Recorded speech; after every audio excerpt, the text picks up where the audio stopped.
Hello, everyone, and welcome to the Supernatural Substation, and happy Halloween.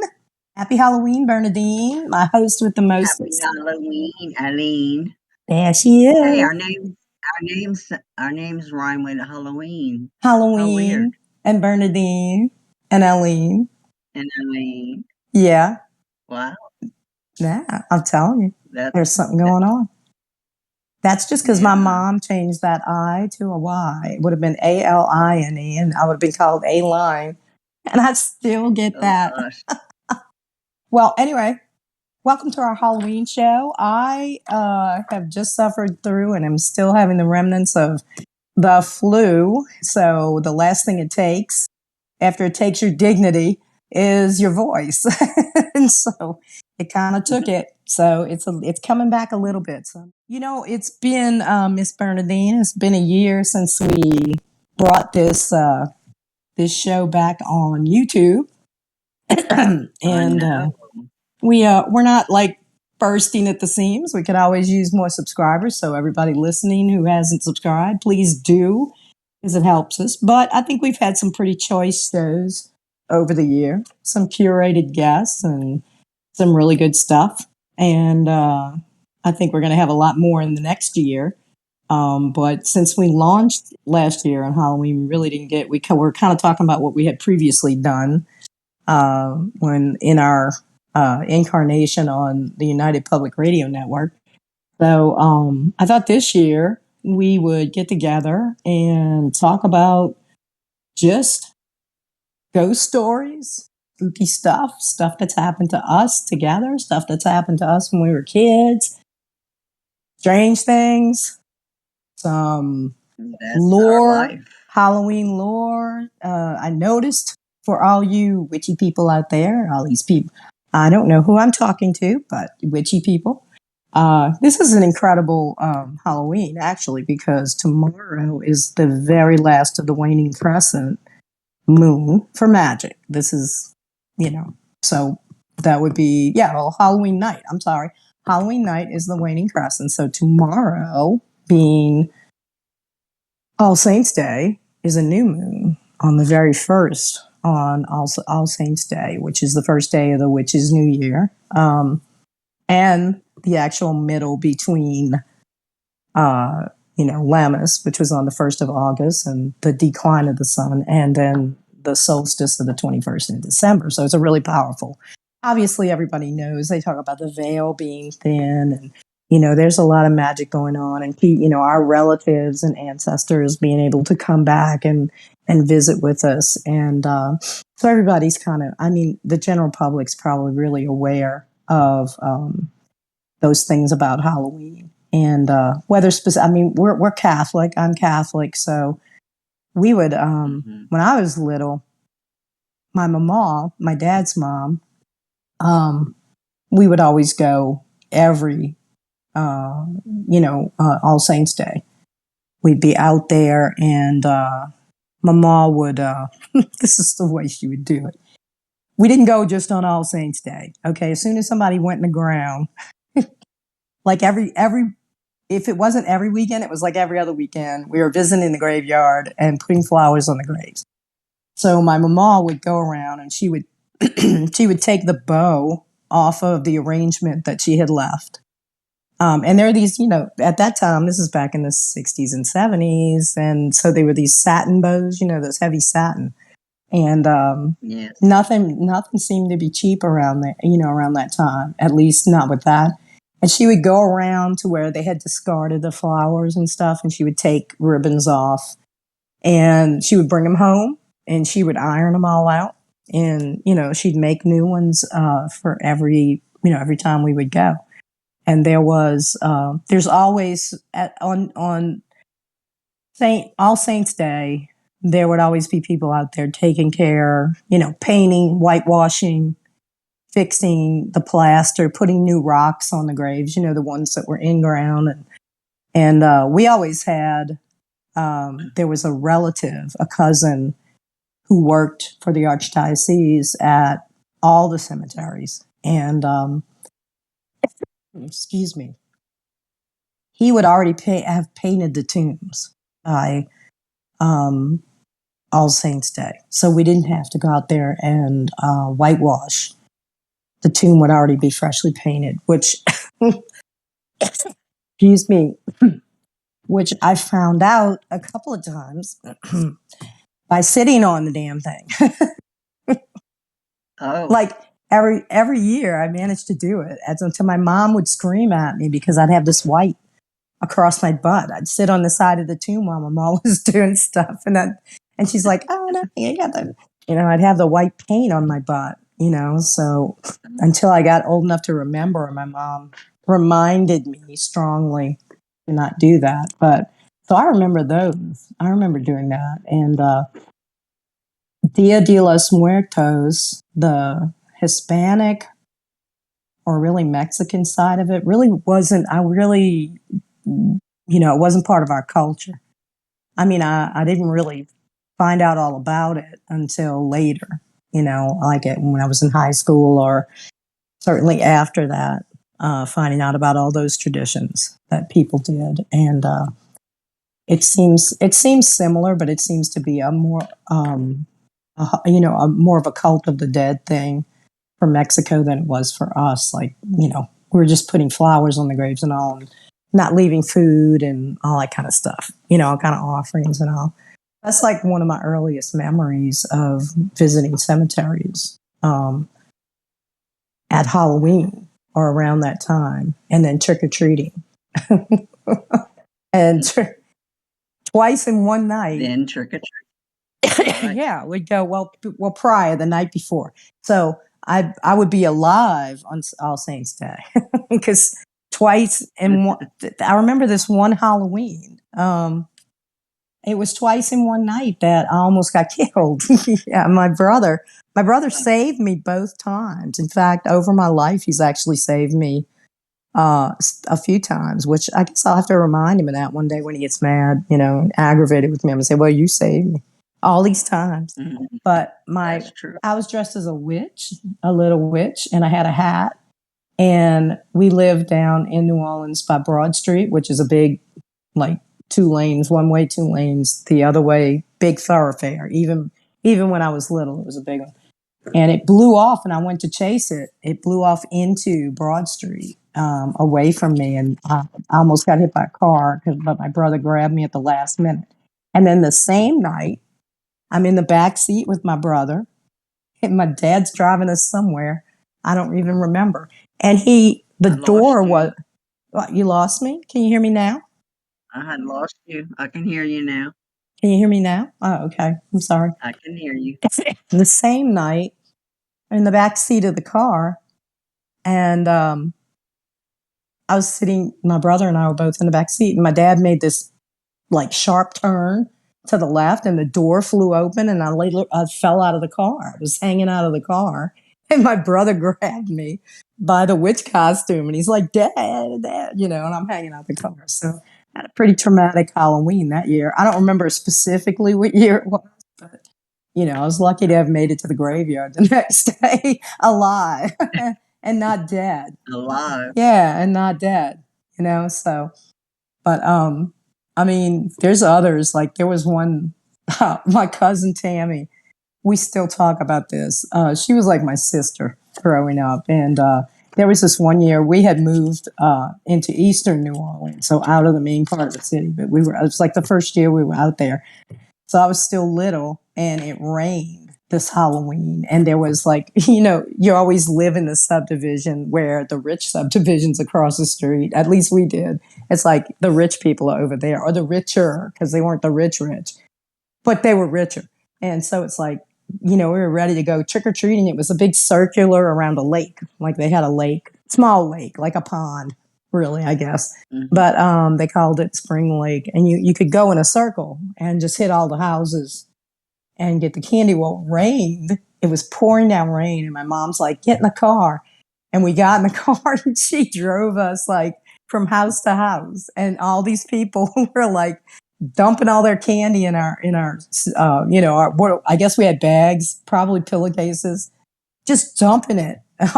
We had so much candy. Ready to get rid of. Yeah, because there were no other. There were like a few, but basically it was torrential rain. And we had so much candy. And she still talks about that. She's like, remember that year? And I was like, yeah. And we made out like bandits that year because everybody was like, look, trick or treat, just throw it all in there, So it was good to be young, but then you get older. Mm-hmm. Then you have to deal with well, now they have teenagers that are dressed up, and now you have to worry.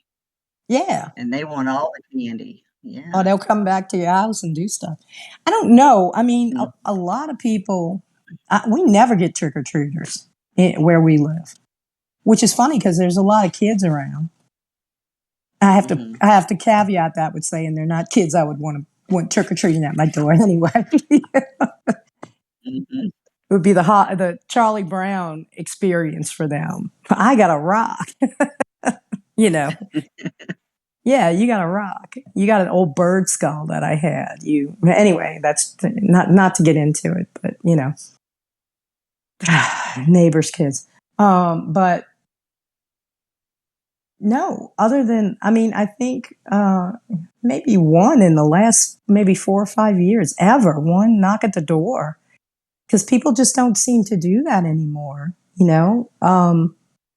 just I don't know. They go to like I guess when I had my daughter when they were little, they lived in another neighborhood that was like a big circle, so they did trick or treat a lot. But then also, like you could go to these things called Monster Mash, like at the Audubon Zoo or something, and it would be all contained, and you'd trick or treat at the different little kiosks and stuff like that. So I think that kind of took over.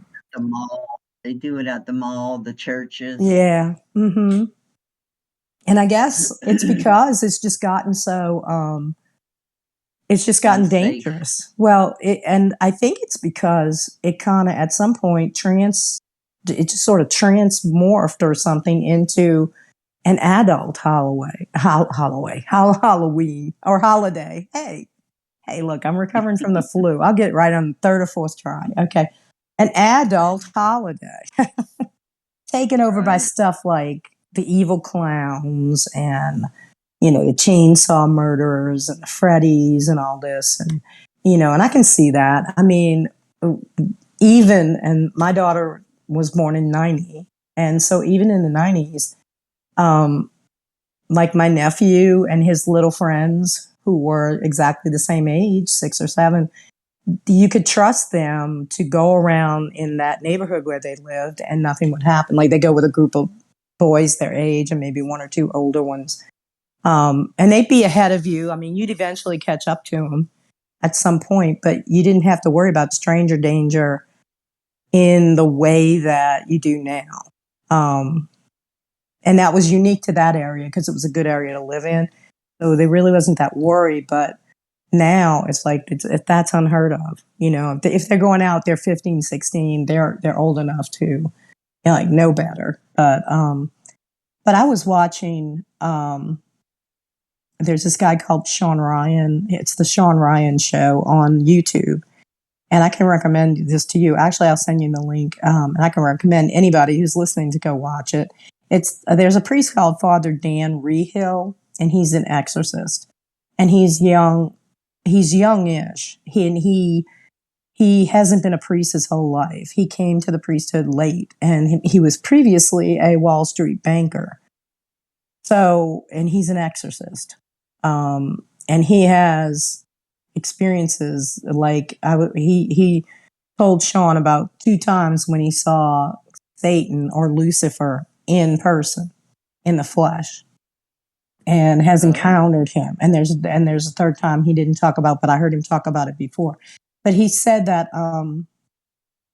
that when he was going through all his training, he was a seminarian, and because he was kind of beefy, I guess, he is bulked up a little bit, he would often participate in exorcisms by being restraining. You remember like Ralph Sarchi talked about that, like when the Warrens would do their exorcisms, or, he would be there to hold the person down while the exorcism went on. He'd be one of those. Well, so was Father Dan. And he went off to, he finally was convinced that he could be an exorcist. And the bishop told him he thought he should. So he sent him to school, I guess, exorcist training at the Vatican in Rome. And he said it's like a 2-month course jammed into 2 weeks. And he said one of the lessons, one of the courses in the whole thing is dedicated to Harry Potter. And he didn't elaborate on that. And I was like, damn, I want him to elaborate on that.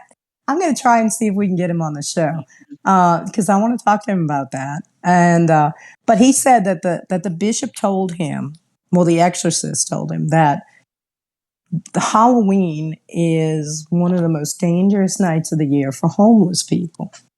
And Father Dan said, well, he thought that it would be because they're out there and kids, he was thinking kids doing pranks, chasing them, stealing stuff from them and all that, beating them up. And he said, no. He said, well, that, the bishop said, he said, yeah, well, that. But he said that on Halloween, there are these people, not everywhere, but it's common, apparently, and they know about it, that these vans will go around and they'll say, come on, jump on. We're having something. We're having soup. You'll get a meal. You'll get, some clean clothes and, you get to take a shower and everything. And we're doing it because tomorrow's All Saints Day. We're doing it for the homeless. And they would get them to come in the van and they would take them and they would sacrifice them. And I say this in past tense. Let me say it in present tense. They take them and they sacrifice them. They are the easiest targets for human sacrifices for ritual magic at that time because nobody knows them. They just disappear. They're transient. Nobody knows them. They're on nobody's list. They're not missed. They're living, and these are the easiest targets rather than grabbing a kid or something, that immediately will cause a sensation. They just go and they pick up a random homeless person and that's their sacrifice for the night. And, wow. Yeah. And it was like, I really never thought about it out loud or I didn't allow myself to think about it, but I guess that's right. And he said he was shocked to hear it. He said, and that's very common. He said that is common every year around this time of year at Halloween. And they fall for it because they don't know any better. And then, the other extreme is when all the homeless people are out in the woods and they do manage to grab and, kidnap somebody and they have terrible intentions, kids or whatever. That happens too. And where they are encamped, like they have these encampments. I'm on YouTube watching these people with these scary, camping experiences and hiking experiences, and like they'll be stealth camping. Have you seen these yet? The stealth camping is it's like camping in plain sight. Like you go, like if a park says, closes at 8:00, you go back and you go find a place to park in the trees and, you stealth camp overnight and then they film themselves. Cause that's their channel. They've got a lot of these channels and sometimes you can see it's fake, but they run into they go out and they put themselves out in the middle of this. And then they wonder when they hear people or a person banging trying to get into the car, cause some of them, they're in these like, converted little vans where they black out everything. So you can't see any light inside and they can't see from the outside in, and then you're inside. And if you have any lights on, you can't see. So those are the tame ones where they actually go and they rattle the door and they try to get in. And then a lot of times the camper guy will bang on the window and surprise whoever it is and they'll run away, and all. But a lot of times these people are running into people out in these woods who are just out there. Like, you're in the middle of a wood, out in the forest, national forest, and leave aside the whole David Paulides, missing 411 thing. You're out there. Mm-hmm. Say you are a person who's out there and you're not on a path and you're in the middle of the woods. And when the sun goes down and you're walking through trees and brush and all that, you can't see a damn thing. So you really have, unless you really have no business being out there unless you have a reason that you're out there. And the reason is you don't have anywhere else to go. And more of these people hiking and doing this stealth camping are being accosted by random crazy individuals. Like one guy got chased by a guy with a torch. This guy was walking from point A from his car to where he was going to go camp alone, which is stupid, but he's filming himself. And all of a sudden, this crazy looking guy just starts like appearing in the road behind him. And he was, he's still there, and he kept getting closer. And he picked up his pace to try to get where he's going. And finally, he was getting a little rattled. So he stopped, and he concealed himself like behind a fallen tree. And this lunatic guy, while he's talking on the thing to the live stream, I guess he was live streaming or just talking, filming his vlog. This lunatic comes running up from behind him, dumps some kind of liquid on him, and then sticks a torch at his head. Okay. Nearly misses catching the guy on fire. And he could smell that it was some kind of fluid, like like propane or something. It was some liquid on propane, camping fuel or whatever, lighter fluid, gas. This guy's chased him with a torch, and he's wet with gasoline. I'm like, that's scarier than sitting in a cemetery all night trying to do EVPs. That kind of crap is insane. And I don't know why they're surprised with finding people out there. It's like, I know, I'm surprised. What people don't understand also, I don't know if you remember the story of Joy Stanton, Jeremy Leonard's case. Mm-hmm. When she went and she was doing, I think it was something like missionary work or something. In Haiti. Far away. I wasn't, it was Dominican Republic, I think. One of the people in the tribe called her off. I guess she trusted him, and they did a ritual with using her, and she ended up possessed. Came home possessed. Yeah. So and started that whole long story. Just to kill you, they're off to use you. People doing ritual magic. Well, there was a video. I mean, you and I can look at these videos that they do, these compilations of spooky videos, and I watch this crap. Like Nukes, he's usually pretty good, but you can tell he's all tongue in cheek about it. But I watch these compilations, like I'll never get that 19 minutes back. I'm watching this crap, and I'm fast forwarding because these people are faking. This is so fake. Like, what was the one? Sometime earlier this year or the end of last year, there was a video, and TikTok is the absolute worst for this. Okay. And this is where most of it starts. Excuse me. There was a guy who posted a video that somebody was knocking at his door, bang, bang, banging on his door. And he opened it and nobody was there. And that it kept going on and on and on. And it was bullshit.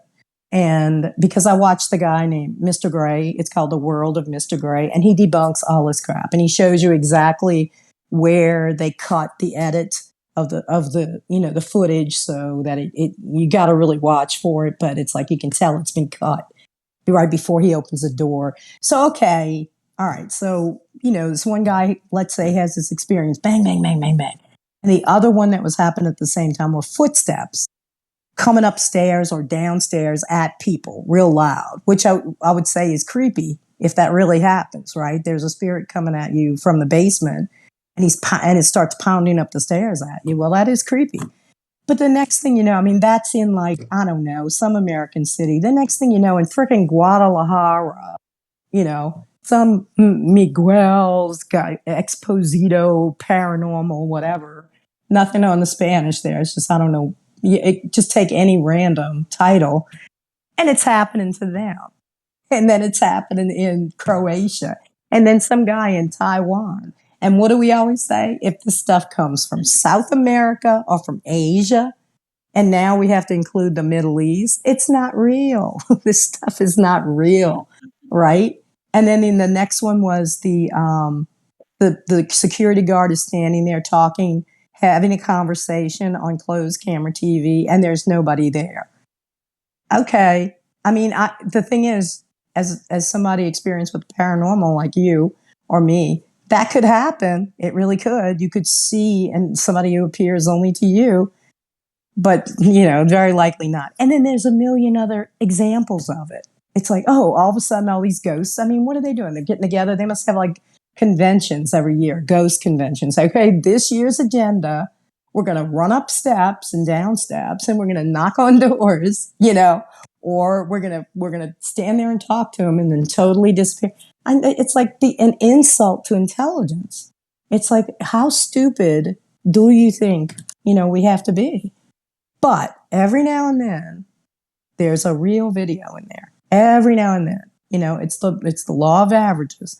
They can't fake everything, and every now and then they get something real.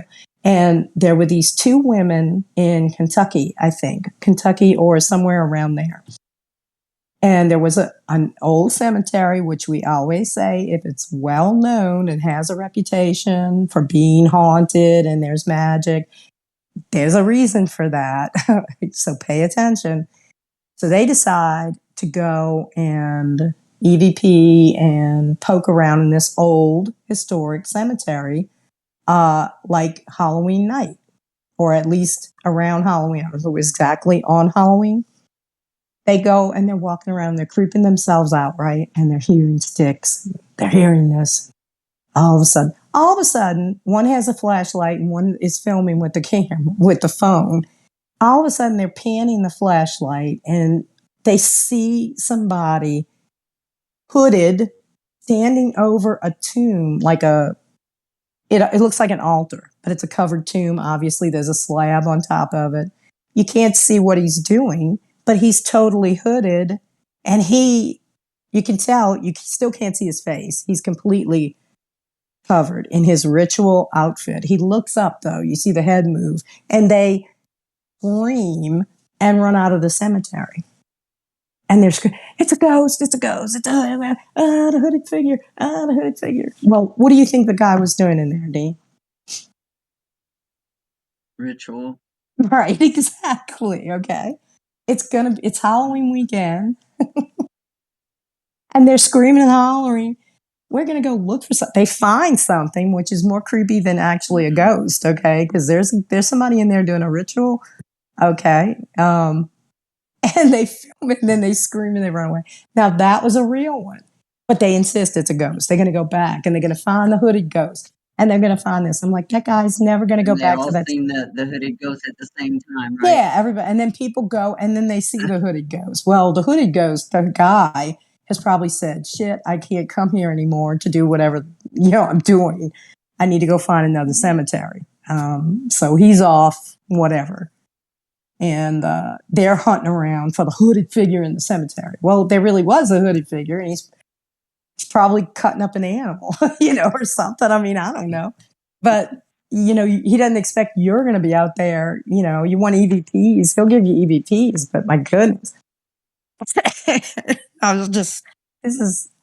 sit there and I'm like, there's 20 minutes. There's 19 minutes. I'll never get that back. On my deathbed, it'll be, boy, I wish I hadn't watched that slapped ham video. I want 10 minutes back on my time. It's so insulting. And TikTok has killed it, because the real deals, I mean, I was looking up some stuff, thinking about what we were going to talk about, just stuff, and one of the things that I remembered that I came across about what people do around Halloween, and I know you know this, called a dumb supper. And there are different versions that people have concocted of what it is, but what it actually is divination or necromancy. And it's used the dumb supper, as opposed to trying to conjure a dead spirit for divination, like tell you the future or answer unknown questions or stuff. This is to bring back a loved one. Now, this is one where it has nothing to do with Dia de los Muertos or anything. This is old witchcraft. And I was looking at the ritual, and actually, you need, like, November 1st this year would be the perfect day. You're at a new moon, the beginning of the new year, quote unquote, witch's new year. But you have 13 days up to that day to prepare for it. You have to like do all sorts of preparations. You have to prepare incense and everything like that.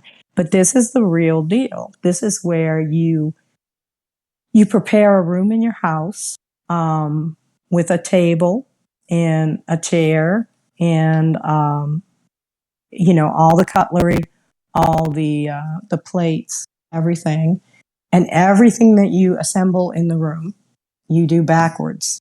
When you enter the room, you back into the room. Like if you're carrying the plates, then you go around counterclockwise in the room to the table, and then you do it backwards behind you. You set up this, that, and the other thing that they need. And then it tells you how to, what you need to do the conjuring. And the end of the ritual is you sit across from the place you've prepared for the spirit to come, and you mentally commune with it. And when it says when you're sure that you have communication, like you're going to get mental impressions that it's there. It says, then you open your eyes. I was like, Oh, okay. Then you open your eyes, and the ritual actually says, and see what you can see. So like, I'm going to go through this whole thing. I'm not laughing because this is very serious magic. Okay. And it will conjure the dead.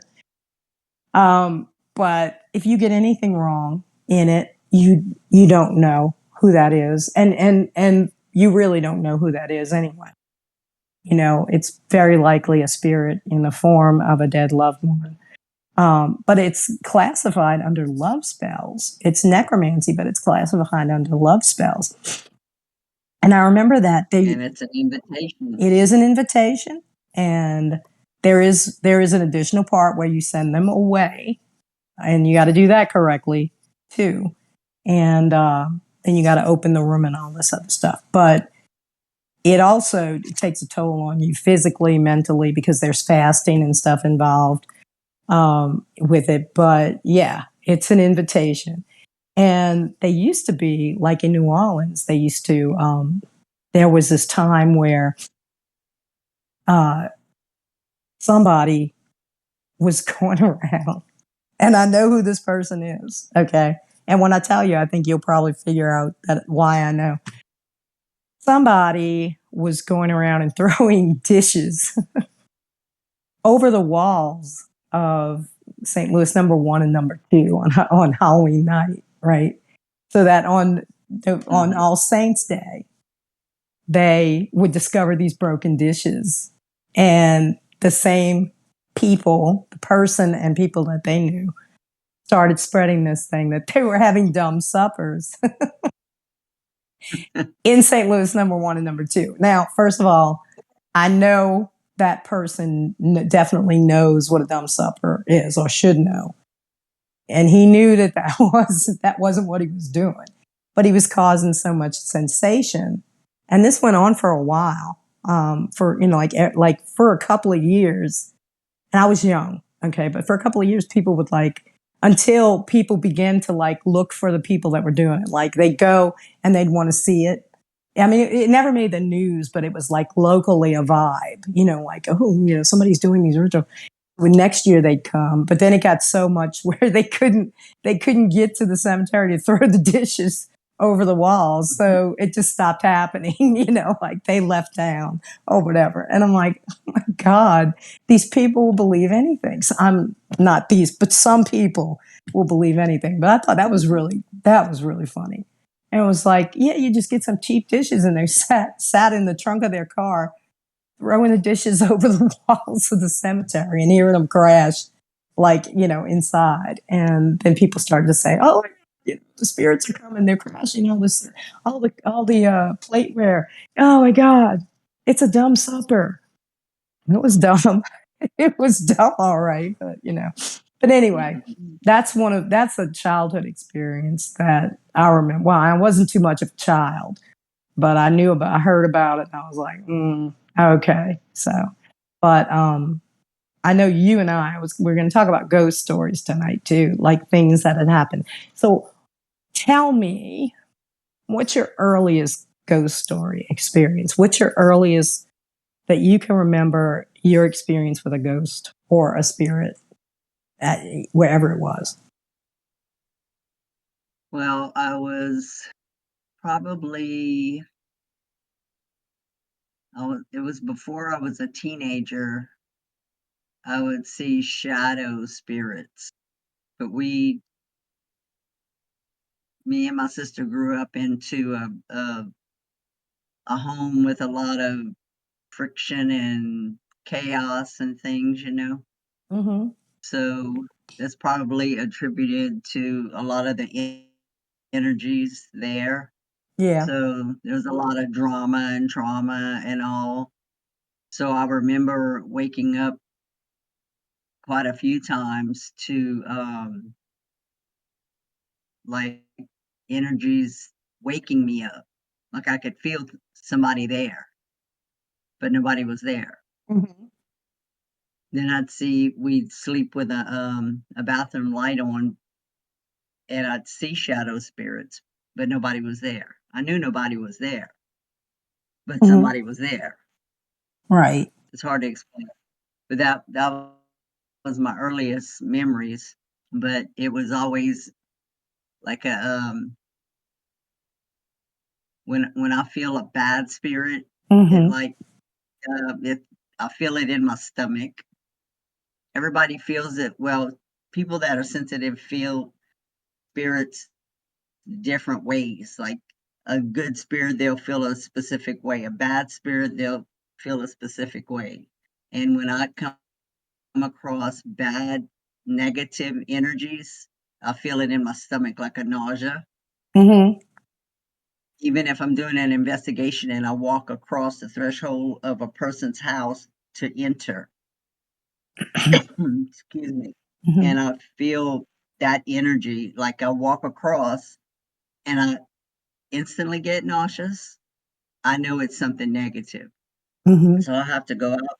I walk backwards. I walk back out and I have to go and do my meditation, say my prayers again, and take something for nausea, calm down, and walk into it like a job.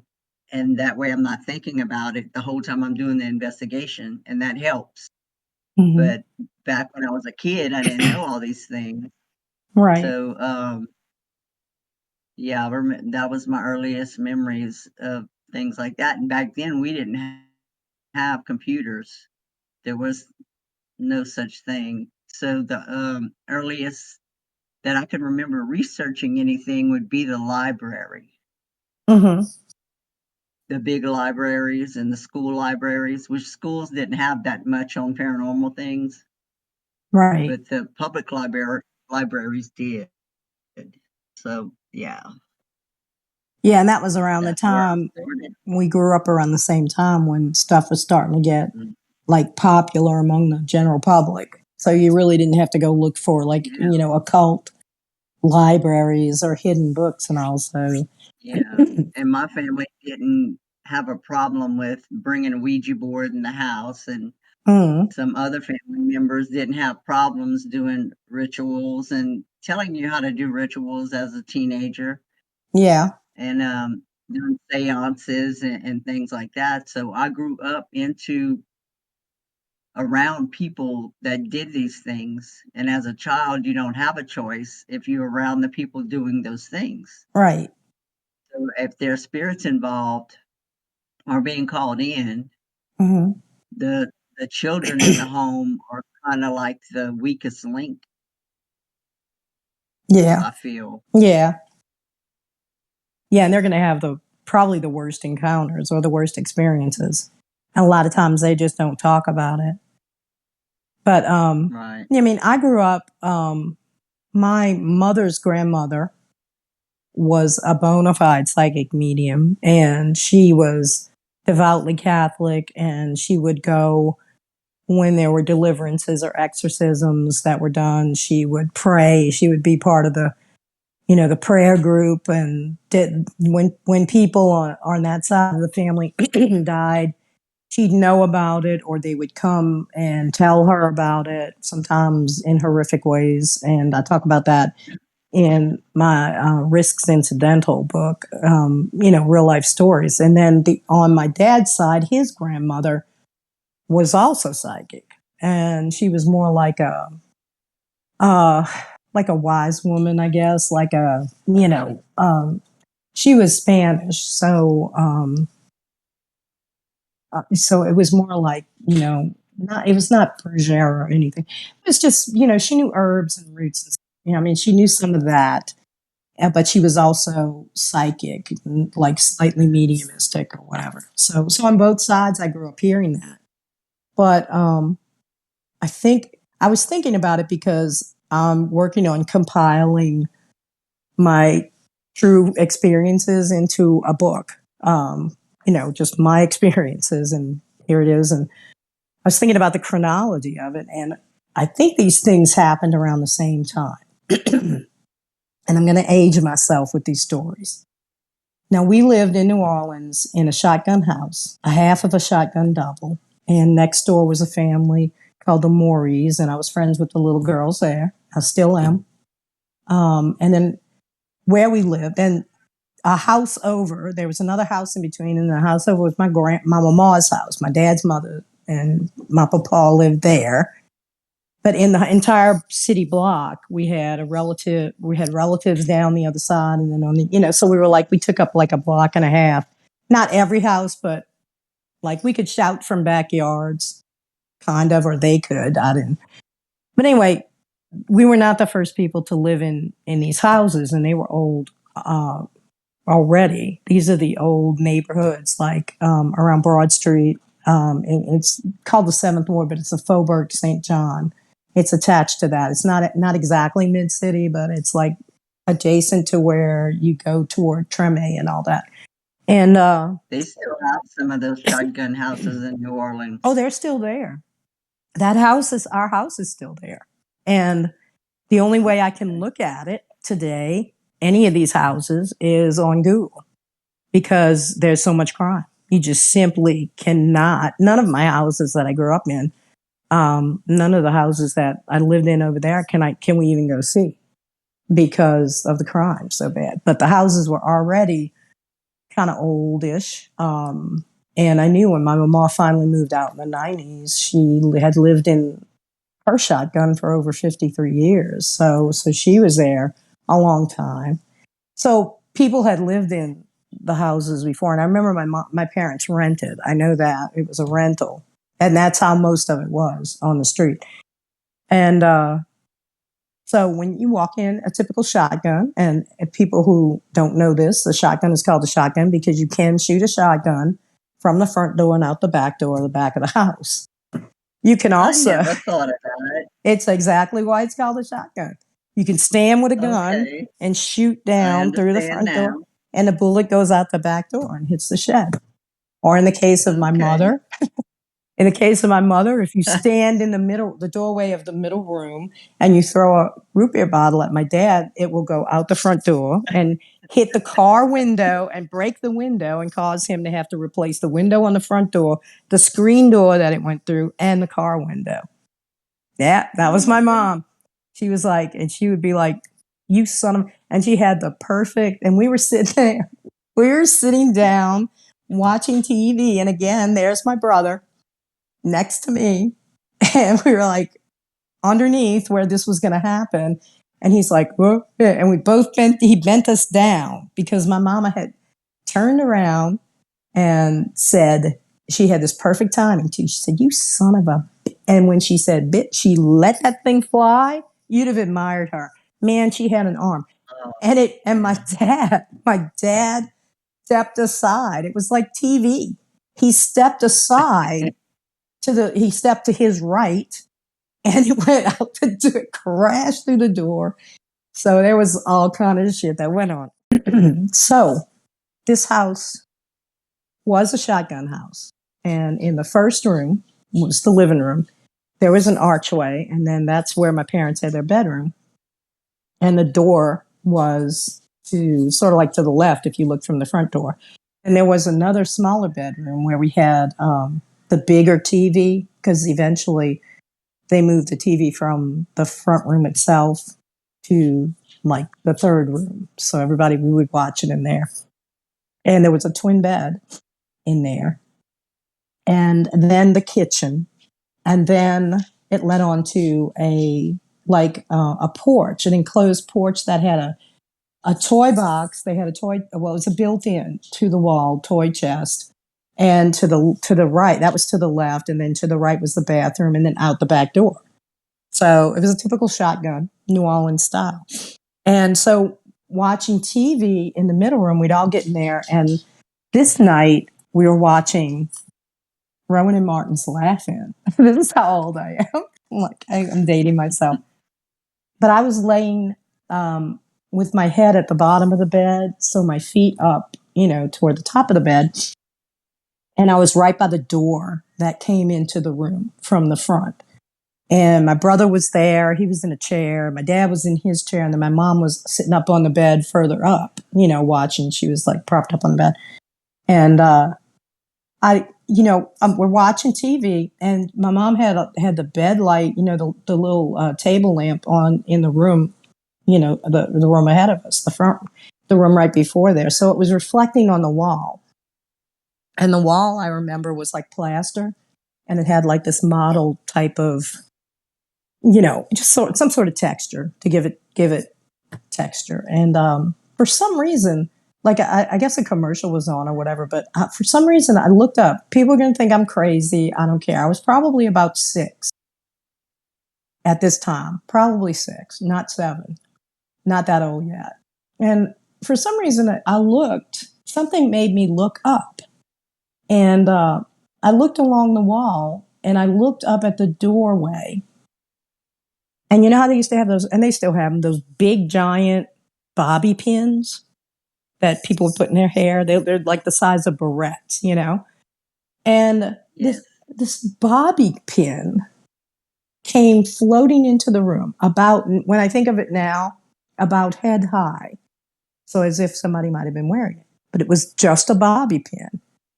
And it floated into the room above their line of sight. So like I was looking up, and they were all looking at the TV, because it was one of those bigger TVs that was, like sat on the floor, a big piece of furniture. And so they were looking down toward the screen of the TV. And this thing floated across the room, big as you please. I watched it float all the way across that room. And then I watched it until it went into the kitchen, but then it disappeared from my sight. So I didn't go back there, I don't think, for the rest of the night. But the next day, I got up and I ran back there. I went back there. And there on the windowsill was this big bobby pin just sitting there. And I'm like, wow, I don't like that at all. Right? I'm like, now that house, in that room, there was an old man I found this out later. Okay. There was old man and his son who had rented that house, and the man was bedbound. So he needed care continually. And he was in that room where the TV was, where our TV room. He was in that third room, and that's where he died. But he died in the opposite corner to where my mom had the twin bed. And in that corner, my dad had built a closet, like I don't know, with sliding doors, and then they had storage above, typical, of the 50s and 60s, like that style. But he had built it in the spot where the man's bed had been when the man had died. And my mom told me later that she would be alone in the house, and she would hear what sounded like a bowling ball or a ball, but a hard ball, roll from the front of the house in the attic, which was hard to get to, you'd have to climb outside over the roof and in through this little bitty opening. And it would roll from the front all the way to the back. And it would even sound like it would go bunk, bunk, bunk when it hit the wall all the way in the back over the, I don't think it went to the bathroom, kitchen, because the roof went down. So, because that was like an antechamber that had been added on to the original shop. Well, I mean, it was, the roof was low there. It wasn't the high roof. So, it was part of the house. But anyway, it would stop over the kitchen. And it would not go back, but she'd hear it again. The next time she would experience that, it would start in the front and go to the back. But she would never hear it go back to front. And there was a couple of nights where because she was an uneasy sleeper. So my dad needed, to go to work and stuff. And they had a pull-out bed, and that was my bed. And at this time, my brother was staying with my mama, like down the street.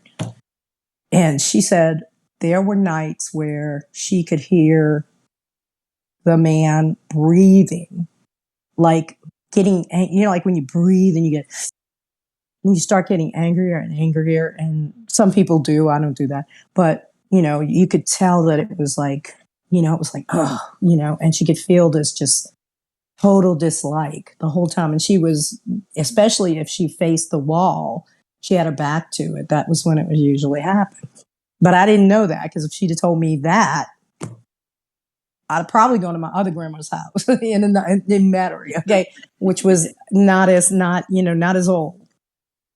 But then the second, that's the first, that is simultaneous, like around coincidentally to the other experience I had. So I think that was when I was 6.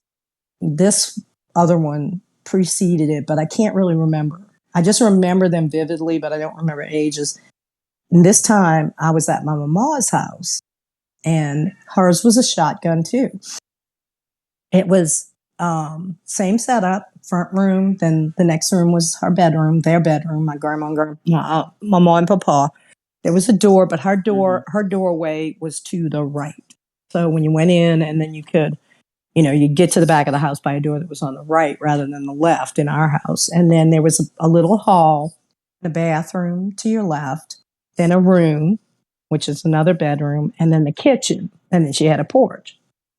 And I'll never forget this. When I slept over there, my mama would put like a cot at the foot of her bed. She had one of those old, the beds with the footing and everything. It was like those old Victorian looking kind style, or really 1930s, with the headboard and the footboard. So the cot would be like right there at the footboard. And she had a little fox terrier named Pixie. And so Pixie would sleep with me when I went over there. And my mama was asleep, but my brother was there, and he and my papa were in the third room, the second bedroom, watching wrestling. And you could hear it. It was the whole, the wrestling, and people cheering because of the wrestlers, and them talking, about it. So no, it wasn't like it was like the dead of night. It was not that way. And I didn't wake up. I turned over in bed, and you could see, like, it was dark, and you could just see like the TV flashing in the hallway when, different things would happen on TV. It was dark. And I looked at the side of the door, and these fingers appeared, and they were glowing green. And then this is true. People can say you're crazy. You saw this somewhere. No, I didn't. I saw this at my mom's house. And I was wide awake. The fingers started to curl around the edge of the doorway. They were like right together, like finger to finger. Like a horror movie. Yeah. And they were curling around. The knuckles came around the side, fixed on the door, and I threw the blankets over they were glowing. I was so... Like an alien? They were glowing like gazoo. Or a skeleton? They were skin, but it wasn't like, like fat hands or nothing. So like spindly looking hands, though. They had flesh. They didn't look like just, bones. But they were glowing green, and they glowed, the doorway around it was like illuminated. Like the frame of the door was like illuminated from the That fingers. sounds like some extraterrestrial stuff. But I was scared to death that a head was going to come around there. Okay, I was scared to death. So I grabbed Pixie, and she's one of those dogs. Pixie. Yeah, poor Pixie. She's one of those dogs that when she breathes like Chihuahuas do, they go, like that. They make the noise. And she's choking, and I'm under these covers, and I passed out and fell asleep. But those were the two earliest things that I remember supernatural. Those were the two earliest. But there were other things, that happened in there. Like I talk about in my book about me losing my little squirrel. I lost Squirrely, and I know I had him when I was 5. I know I got him. I still got Squirrely. Still. And I lost him. He went everywhere with me. He went everywhere. I mean, everywhere. And I don't know how he got misplaced, but I was crying. I was upset. Squirrely was gone. I couldn't find him. So I was sitting in that TV room, watching TV, and just, totally dejected. And my mom had a table next to the twin bed, a side table. And I was sitting there with my, just, I don't know what, watching TV. And all of a sudden I started to hear somebody calling my name. And it was like a little voice. And it was like, Alyne, I'm over here. I'm over here. Now, my mom had record albums there, and it was like forbidden that you don't fool with, their record albums. I mean, I had Monkeys and stuff like that. I didn't want to listen to her stuff. I had the Beatles and all, but you couldn't go in there and you couldn't fool with her stuff. So that was forbidden. So he didn't get there by me playing there, and I go and I look, and in the little clearing area on top of the albums, there he is, way in the back, pushed way in the back. Now, did Squirrely call me? Or did the old man that haunted that room, was he messing with me? I don't know. But I grabbed Squirrely out of there, and it was like something in my child's mind was like, I'll never let you go because something took you. That was it. And I was like, Squirrely, I'm never going to lose you. I'll never let you go. I still have Squirrely. Squirrely is in a drawer in this house right now in my room. And I guess he'll go when I go, but I still have Squirrely. Through marriage, divorce, and all the other bullshit, I kept this squirrel doll, this stuffed squirrel. Been through it all. Yeah, he's been through it all with me, And I was like, I'll never lose you again. And there he is.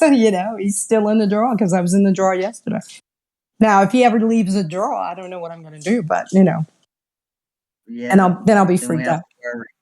So those were like the first thing, and then we moved. Then we built a house, moved into it, and it was like, and I've talked about it a lot. It's the demonically haunted suburban house that we built from the ground up. And, but I mean, like, because it's happened to you, and that's what brought you into studying the paranormal, investigating and all. And it just kept happening. I mean, weird stuff in different houses that I lived in. One of the best, if you want to hear this story. After Amanda was born, my now ex-mother-in-law, but mother-in-law came over to spend some time and watch the kids so my husband and I could go out. And we went out, and then for some reason we went to my brother's house, and we were there with him and his wife for whatever reason. I can't remember why, but we must have stopped there. And she called up, and she called my brother's number, because no cell phones. I mean, this was, in the 90s, 90. It was still 90 or 91. And she called my brother and asked to speak to David, my ex-husband. And he was like, what? And she's listening to her on the phone, and he's laughing, kind of laughing. And then he says, all right, we'll be there, as soon as we can. Well, apparently she was we had a separate, like a bedroom upstairs with a bedroom and a bath, and she was going to stay up there. And she had gotten a man to settle down and all this other stuff. And then she was upstairs, and the fire alarm, the smoke detector rather, went off downstairs. But the thing is, it had no batteries in it. This is one of the typical the smoke detector with no battery stories, because it was close to the bathroom door, and every time anybody would take a shower, you'd open the door and the thing would go off, and the baby, needed to sleep, and so he's like, "I'm taking the batteries out." I was like, "Yeah, take them out." Well, the thing was hanging there, and she went down. She heard it. And then when she got down to it, it stopped, but she looked up at it hanging, and she was like, she was freaked out. So that house had a weird vibe. It was in the woods, kind of, and I don't know what the story of the people before, who had lived there before us had divorced and stuff like that. But I don't think there was any, but there was something. And the vibe was worse upstairs than it was downstairs. But there were weird things. You'd be sitting there. It was, like the stairs were like behind the sofa the way we had it. And you'd hear something going up the stairs. You wouldn't want to acknowledge it, but, we were the only people in the house. Sometimes it was just me and Amanda, me and the baby. And I'd hear that like right behind me. I'd be like, "No, you don't. No, you're not. You better get up there. Get up where you're going." But there's another one which I don't know if I've ever told you. Years later, after I divorced and all, so I got an apartment, and it was a really nice apartment for the money and everything. It was really nice. It was close to Lake Pontchartrain. It was in a nice area, and it was the middle of, like, they had detached buildings, so there were like 3 apartments, maybe 3 or 4 in a building, like one building. And I was like in the middle of 2. And it was a 2-bedroom. It was upstairs, downstairs. And upstairs was a gallery that had like cathedral ceilings. And upstairs was a gallery. And that's where the bedrooms were. And this can be a long story, so I'm just going to abbreviate it. But anyway, the apartment next to me on one side was exactly that way, but it was reversed. Like my stairs were on the left when you came in the house, hers were on the right. And then there was an apartment next to me that was a 3-bedroom, which is where the Spanish people moved in, who, partied hardy so much that I eventually went over there and told them, "Look, all you need is neon signs and a liquor license, right? Y'all got to stop this. I got a kid. Y'all need to stop the partying, incessant partying." Like, who pulls up on New Year's Eve after you come home from New Year's Eve party and there's somebody playing an accordion, right? I mean, this is not stuff that happens, but this was them. And the woman was scared to death, okay, of ghosts and stuff like that. Well, when I moved in, there was a woman who lived in the replica apartment that was next to me. And I never met her. She moved out like very quickly after we moved in. But I did notice that one night I looked up and her curtains were like moon and crescent. She had crystals and all. So I don't know if I wasn't making a value judgment, but I was thinking, yeah, maybe she's new agey. But that was it. But I never had a chance ever to meet her.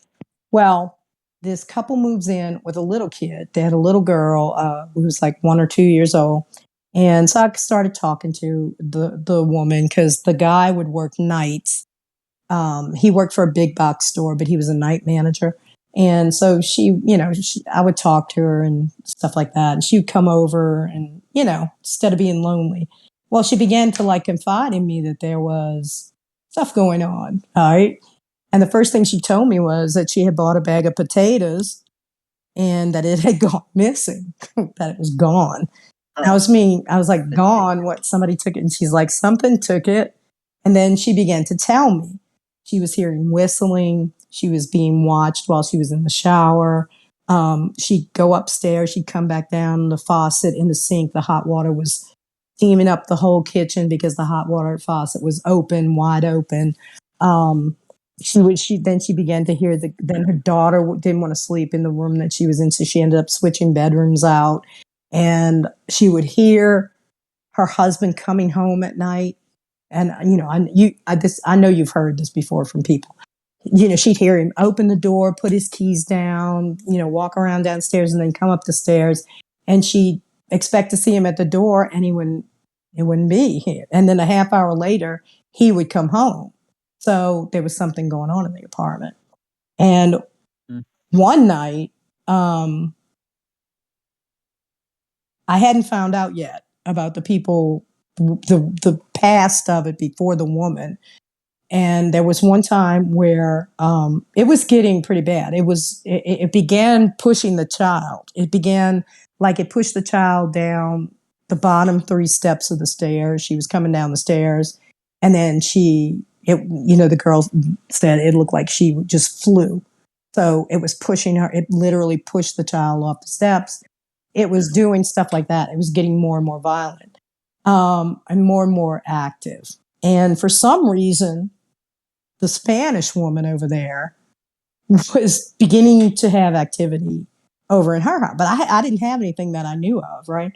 Or that nothing had really happened. So I'm like, well, this is weird because walls are not going to keep whatever's in there out of here. So, but for some reason, I thought, well, maybe that's a different thing. And it's just acting up because of this. Well, this girl and her husband and the baby, they were from Arkansas. And one weekend, they said, would you mind watching our dog? They got a dog, which most people do when they begin to have these things start to happen. They think, well, maybe a pet. And so they got a little Cocker Spaniel. And she said, well, you watch her, while we go. And I'm like, sure. Well, I wanted to watch her at my apartment, but she would chase the cat everywhere. I mean, the cat ended up jumping from the gallery all the way down to the living room. And I'm like, I can't have this, because the dog would constantly chase the cat. And I couldn't get the cat because the cat was scared to put it in. So I was like, okay, well, I kept it all day. And I had a Chihuahua too at the time. She got along fine with that. But I was like, okay, I think you're going to have to go sleep at your house, So I let her into the house. She had her little bed in a little bathroom that was right off the door, a little half bath. So I was like, okay, I'll come get you in the morning, made sure. I didn't lock her in, but she was there. Well, she had a habit of going up and sleeping in the little girl's bed, which the little girl's bedroom was now up against my bedroom. So we shared the wall because they had put her in that room because the little girl didn't want to sleep in the other room. So it wasn't like super late, but I was already in bed and I heard the dog start yelling and yelping and like something was hurting her. And because she was right in the bed right next to the wall, I heard this. And apartment walls, they're paper thin. She's screaming. And then I heard her jump down. I heard her run out of that room. And I could tell just in my mind, knowing the setup of my apartment and her apartment, their apartment, she was going down the stairs. She bolted down the stairs. She was yelping the whole time, going all the way down the stairs. She was in the living room for a little bit, and then she went all the way down to the bed in the half bathroom downstairs. So I'm like, Jesus, what happened? Something. So I go and I look, and I'm like, they had lights, the lights that were left on. I just left those on, but they were on. Nothing else they weren't out. So I'm like, well, I was like, maybe somebody broke in here, So I had to go by the Mexican. Oh, I'd say the Mexicans, by the Hispanics. They were from South America, the Hispanics. So I had to go over there. And, they're, hey, come on in, get a beer, get a this. I'm like, no. And they had one sober guy, okay, the dad. He was the only guy who stayed sober because he was a pilot. He would have some drinks, but he never got 3 sheets to the wind every day like the other ones. So I'm like, well, I'm not going to say his name, but I'm like, look, I'm watching their apartment. I said, and the dog's going crazy. I said, I'm afraid to go in there by myself in case I said, would you come? Okay. So I put his beer down. So he comes walking over there and I give him the key. And I said, I look at him. It's just like on TV. It's like, okay, well, go on in. He's like, So he goes in and I come and I stand in like the little area right by the little half bath. And he goes up the stairs and he goes, I hear him walking and he says, ain't nobody in this apartment. Nothing's going on, And I said, well, I'm going to take the dog back to my apartment. I'll just let her sleep there. So I'll put the cat locked him in the bathroom and brought the dog back. So the next day they came home and she came over knocking on the door and saying, you have Tara, the dog, Tara was her name. And I said, yeah, she's here. I said, I had her here last night. I didn't say anything to her, I said, oh yeah, she's over here. Mm-hmm. So they go home.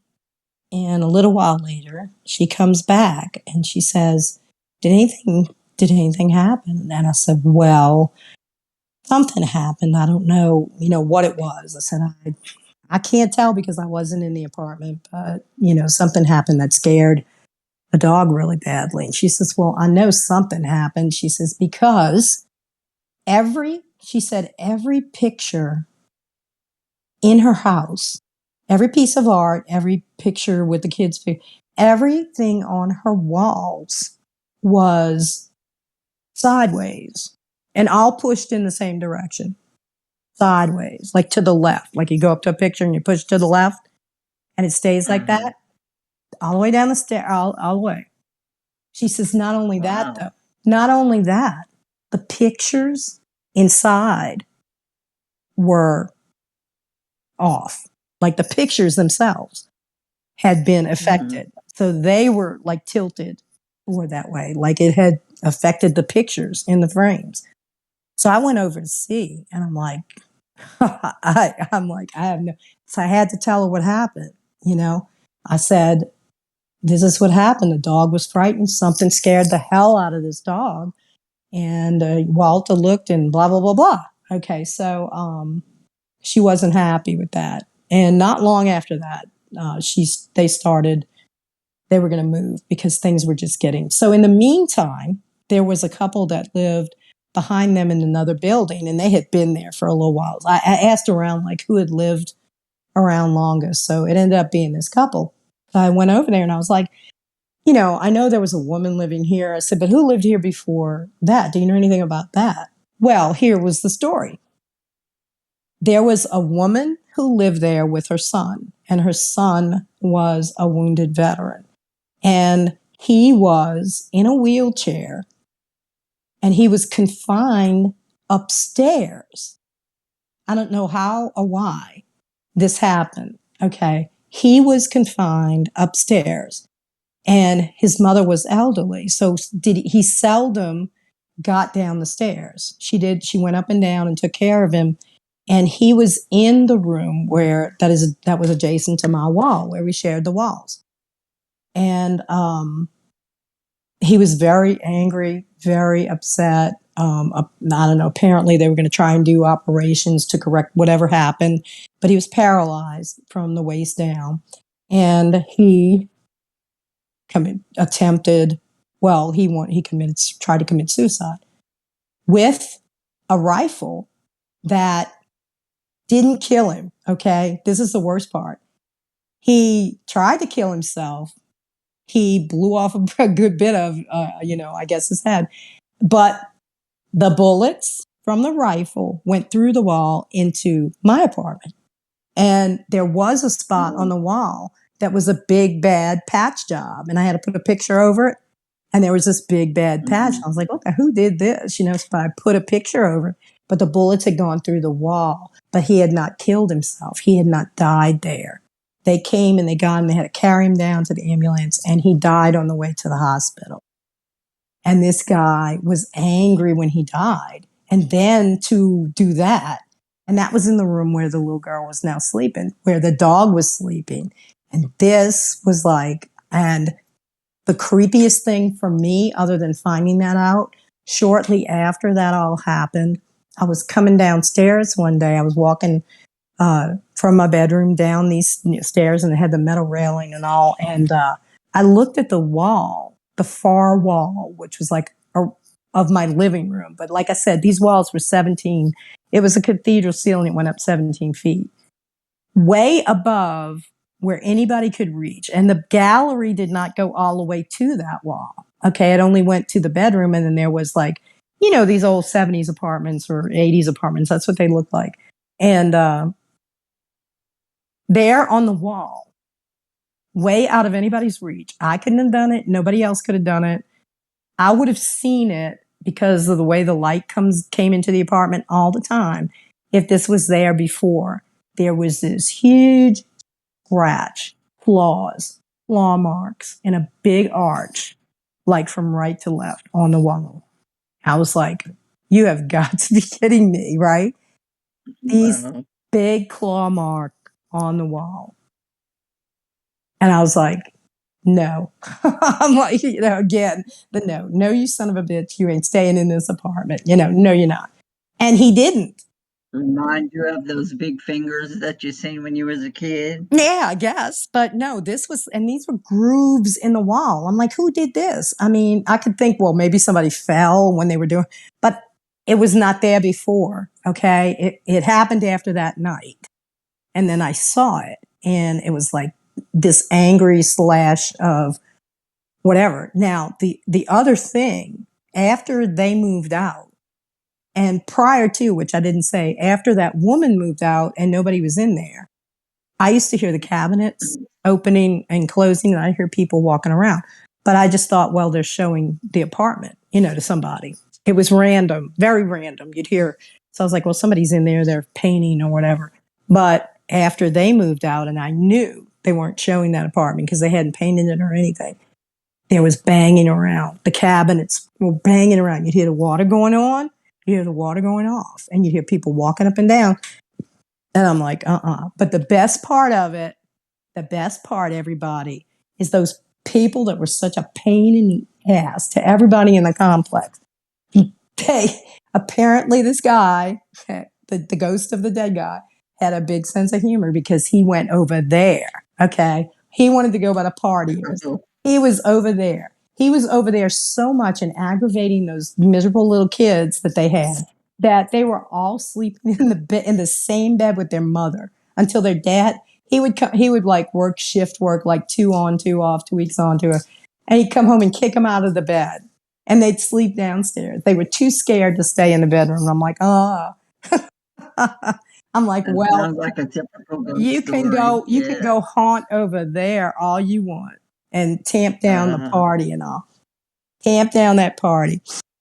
So that's going to go in the book, and there's more to it, but I was like, oh, hell no, this guy, whatever. He tried to, and I was like that. And it was a sad story, but he was not a nice guy. That's what the couple said. Either way, regardless of the situation, he was mean.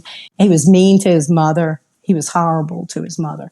So it was not, but the fact that he didn't succeed imprinted him on that apartment for real. So, but that's enough of me. We'll spend a little bit more time talking about some stuff we've experienced together.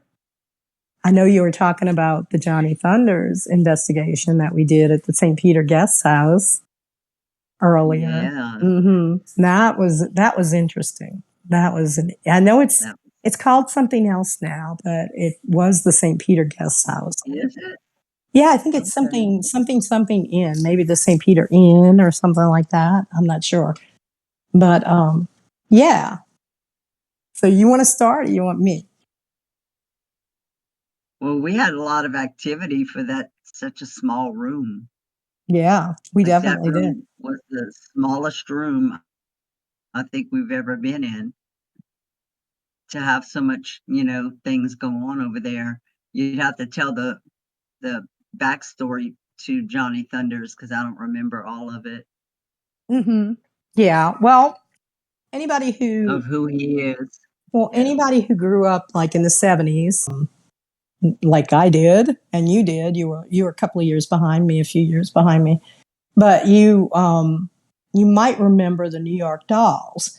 They were like a New York band, obviously, and they were like a proto-punk.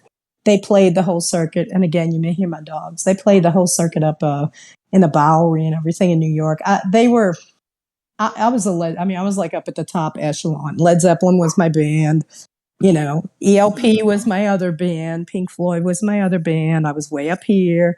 they were just kind of down there, and they were in some sort of like, like niche music, but from that came bands like the Ramones and Patti Smith. So anybody who knows that era, Johnny Thunders was in that band. He was in the New York Dolls, and their shtick was that they dressed like women. They dressed in drag, not full drag, not full on, but platform shoes were big, and hot pants, and so they do all this crap, and so that was their shtick, and put lipstick on, and whatever. So there they were, and they had a following, and they were kind of famous. But then the '80s came, the '70s ended. David Johansen was the lead singer, and he kind of got more popularity than any of the other ones. But Johnny Thunders was a good guitarist, and he formed a band called the Heartbreakers. And somewhere along the line, when he had gone touring with the New York Dolls, he had met Sable Starr. And anybody who knows the '70s also knows the groupie scene, and she was like the queen of the LA groupies. So they eventually had a relationship, which comes into play in the investigation. So he had the Heartbreakers, but he had a bad heroin addiction, like a lot of musicians did. He fought it, got off of it, got back on it. And a lot of musicians just come to New Orleans for inspiration, and they have this big myth about, or the whole mythos about, the blues and ragtime, and it's so inspirational. And I don't really buy it. I mean, I don't, I just don't. It's not that big of a deal to me, I mean, I guess because I grew up with the music, like you grew up with all of the Cajun and Zydeco and all. It's like, yeah, okay.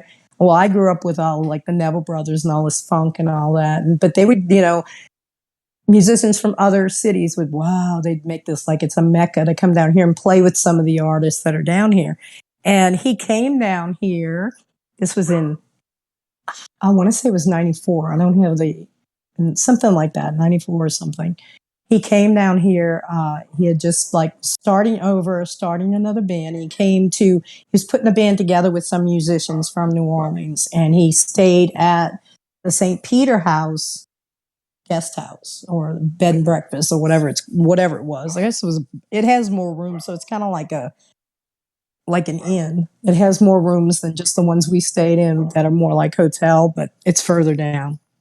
Anyway, he was in room number 37, which is right on the corner of the St. Peter and Dauphine, right? If I'm right, yeah. So yeah, St. Peter and Dauphine. And literally, you could look right out the window at the sidewalk. And there goes the howling dogs. Yep. So we have Halloween sound effects that I get to hear daily, folks, in case you're hearing it. But he checked into room 37, and he died there of a heroin overdose. Now, there was an investigation because there was a transvestite, which I guess you'd now call transgender, but there was a prostitute involved. There was some shady goings on. At any rate, the room is small. It's got brick walls in it. It has a tiny bathroom, and even though it's updated, it probably was originally something like a 1920s or 1930s style room. And he was found, like, it's a huge bed, but on either side, there was just like 2 feet or 3 feet on either side of the bed. He was found crouched over in like a U shape or almost fetal position, but on his knees and his head, between the bed and the wall on one side. And when they found him, rigor mortis had set in, and he was in that position, and that's how they removed him from the room.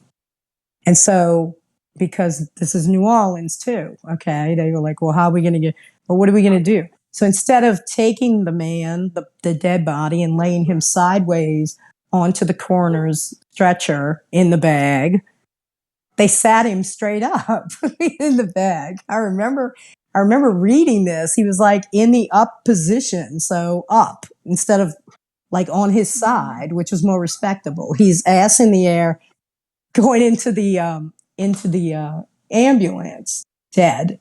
And so that was the story. And ever since he was in there, the room got the reputation for being haunted. So I guess I got in touch with them and got the room for an investigation. And I don't remember exactly what year it was. Maybe 2010 or something like that, 2009. Maybe, I don't know. But we got the room, we got in there, and you brought all your equipment.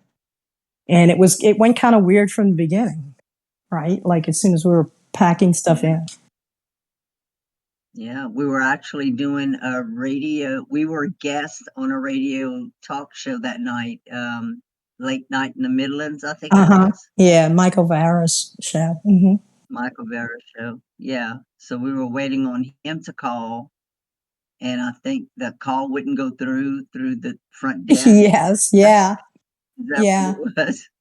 Well, earlier that day when you had just gotten in there, you remember the incident with the Coke? There was next to the table, there's a side table with a lamp, and it had a marble top. And I had a Coke, and it was the summer, so it was all sweating and all. And I put it down on the marble table, and I went to reach for it again, and it literally moved away from me. Now, you can say, well, it was wet, there was condensation, and it was marble, but not this marble, because I felt it, and this was unfinished marble. It was porous. It was like sandpaper, so you couldn't move the Coke. I could push it, but it would, there was resistance. So it was not going to do that, hot weather condensation slide, with a slope of a room or something. Yeah, we both, because you were on one side of the bed and I went to reach for it, and I was like, that Coke just tried to get away from me.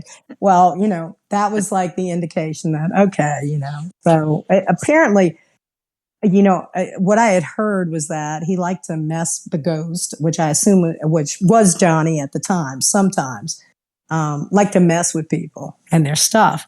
And I was like, okay, because I immediately thought, well, it's marble, but I was like, no. So we noted that.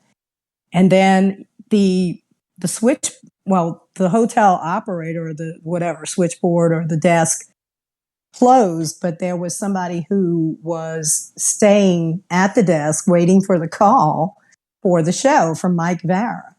And I think we were sitting there, and literally the phone was like right between us, like, so I could grab it as soon as it rang. And then we called, and the guy said no calls had come through, right? And then right. I think we called Michael Vara, or finally he got through to the guy and put it through to the room. And Michael said that he had been trying and nobody had answered at the desk. But the guy was sitting there, and we were sitting there waiting for the call.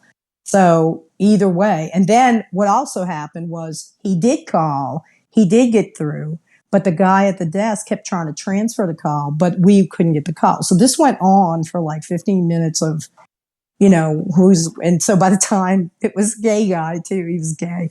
And he was so pissed off. By the time he finally connected us, we said, this guy's on the phone. He just hung up the phone, like, I've had it, because he had to stay, and then he could leave once the call got through. So Michael's like, I don't know what went on. I said, we don't either, because we're sitting here looking at it. So we were doing EVPs and stuff live, I guess, right? And we were doing Now, the time we went in there, that's why I think it was 2010, the summer or spring of 2010, because Sable Starr, who was his girlfriend in the groupie, and if any of you girls that grew up in the 70s used to get, Cream magazine was the big rock magazine, and she was in it. But there was a magazine called Star magazine, and it only had a few, and there was Foxy too. But Star, it wasn't the Star newspaper. This was Star magazine, and it was all about the groupie culture in LA, and these girls, about how they dressed and they put their makeup on, and so you're a teenager, you want to you want to know. You don't want to know what they're actually doing, because they were called the baby groupies, because these girls were like minimum age 10. I heard the youngest of them was 10. Sable was around 12 in 1973. And if you look, they're with Zap, they're with all the bands. So they're literally from like 10 to 15 years old. So they're illegal. They're not legal. And so that was the big thing. All the bands that went to LA, they wanted to sleep with the bands, and the bands wanted to sleep with the baby groupies. But anyway, Sable got with Johnny Thunders permanently. And, she had died this year of brain cancer, and she was only dead about 2 months when we went in to do the investigation. So I think after we got off of the interview with Michael, and we continued the investigation, right? And we were getting hits from her on the EVP, right? Yeah, she was coming through, and we were going to share some of that with this episode, but Bernadine's had a lot of her evidence has been compromised by people trying to steal it, and a lot has been stolen. So I would rather protect that and not put it out on YouTube. But it was intelligent responses with him and her, and I think that we played his music. We got him. He was definitely there, and he was definitely responding. And she was there as well. I remember in one, she said hi. She said hi, and I was like, Sable. So the long and short of it was they were there, but there was something else there too. Now, you saw it in pictures, but you also saw it reflected in the TV, right? I mean, like real time while you were sitting there. Yes. And it was what? Describe it. That's some spooky stuff. Mm-hmm. Yeah. It was, it did not look human. No, it didn't. It didn't look like a human spirit at all. It was kind of like a thing. Yeah, like a thing. And then when you look closer at it in the pictures, to describe it to y'all, it was reptilian. It was demonic. It obviously was demonic. And there were other things like, you'd see it would move peripheral shadows and stuff like that. And there was noises coming from the bathroom. I remember that. And then somehow we managed to get Sable and Johnny together. And I believe, and from what your EVPs and stuff indicate, that she was able to take him with her. And so Johnny, I think what it was later, we look, when we talked about it, was the thing that Dean saw and that she photographed, especially reflected in the television where nobody should have been because nobody was near it. Was we were the only two in the room. Yeah. I think it was, we kind of talked about it, and I think what it was the manifestation of his addiction, the actual heroin addiction itself. And the thing that it was, plus the way that he died, kept him tethered to that spot. And I don't know that, I think he's permanently moved on. He may have come back a little bit, and I think that maybe even he kind of left him when came back, but he was always tethered by that addiction and by the circumstances of how he died in the room, in the state of addiction. And I believe that that she was able to take him with her, that she went and they went, because what was it, about a week or so later, sometime later, not very long, the girl that we have worked with to get the investigation in the room and all, she called and she's like, what did y'all do in that room? And I'm like, not much. I told her, I said, well, we just did, we did a radio show and an investigation. And I said, I think that there shouldn't be any more hauntings by him in that room, or that there shouldn't be. And she's like, well, she said, whatever was in that room is still in that room. And She said, not only that, it left the room and was going into other rooms in the hotel. That twice since we had done the investigation, people had come down, two couples, different couples, separate, didn't know each other, came down and said, we can't stay. Never been to New Orleans. Right. And they said, we don't know what's going on in our room, but we got to go. Either you get us another room. But they checked out. They wouldn't stay. They said, we need to leave because of what's going on in there. And she said, well, do you think this thing is going through the hotel? And we were like, yeah, that's a possibility because it has nothing to latch on to. It has nothing to, that it did, to feed on. It kept Johnny's spirit there and it was feeding on it, and feeding on the people who came and went through the room. But with him gone, this thing was free to roam. And that's kind of where we left it. Cause we were like, I was like, you want us to come back and, try and find someone to get rid of it. And it just never worked out. And then they changed the name and I think they changed management. And I don't know that investigation or the results of it had anything to do with that. But we've never gone back, but I think that we should. We should try and do that and do a live from there on the show. So we'll think about that in the next year of the Supernatural Substation. But everybody talks about New Orleans being haunted, and it freaking is. I mean, it's people. They have this fascination with the cemeteries and all that. And they're like, ooh, Marie Laveau's tomb and the actual cemeteries, but they don't realize New Orleans is so old. It's over 300 years old now, but like in old areas of old cities everywhere, not the ancient, the really antiquity or the old ones in Europe, but in old cities in America, they go to build houses in these areas or build buildings, and they're usually going to turn up evidence of, burials. Well, New Orleans, the city, the French Quarter itself is really just a square. I think it's 11 blocks by 6 blocks, and it's a square, and it's the original footprint of the city.